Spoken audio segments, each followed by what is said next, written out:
તો LPG gas સંકટ વચ્ચે મહત્વના સમાચાર સામે આવી રહ્યા છે। હવે રાજ્યના હોટલ અને રેસ્ટોરન્ટને પીએનજીનું કનેક્શન મળશે। ઘરેલું અને કમર્શિયલ બંને માટે તાત્કાલિક કનેક્શન અપાશે। પીએનજીને પ્રથમ પ્રાધાન્ય આપીને નવા કનેક્શન આપવાની સૂચના અપાઈ છે।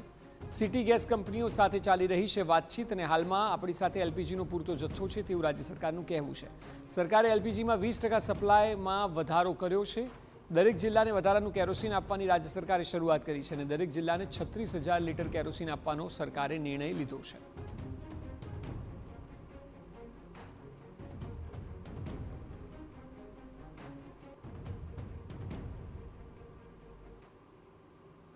કે જેને અમુક શહેરોમાં ફક્ત રાત્રે અંદર આવવાની પરમિશન હતી એના બદલે એને દિવસે પણ અંદર આવવાની પરમિશન આપવામાં આવી છે।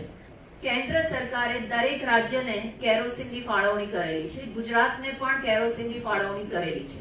એ ફક્ત ગ્રામ્ય વિસ્તાર માટે છે અને એલપીજી ઉપરાંત વધારાની છે। એલપીજીના બદલે નથી।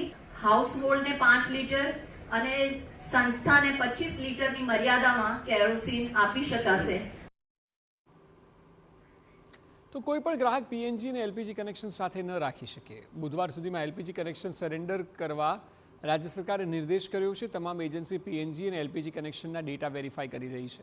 બુધવાર સુધી બંને કનેક્શન ધરાવનારે એલપીજી જમા કરાવી દેવું પડશે। એલપીજીની સુવિધા માટે 1800-233-0222 વિશેષ હેલ્પલાઇન શરૂ કરાઈ છે।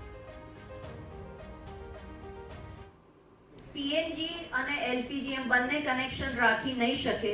પ્રાથમિકતા પીએનજી ને આપવાની છે। જેની પાસે પીએનજી અને એલપીજી જો એમ બંને કનેક્શન હોય તો એમણે તાત્કાલિક એલપીજી કનેક્શનને સરેન્ડર કરવાનું છે। પછી એ ઘરેલું હોય કે કમર્શિયલ। અને અમારી બધાને અપીલ છે કે બુધવાર સુધીમાં એ પ્રક્રિયા બધા પૂર્ણ કરે।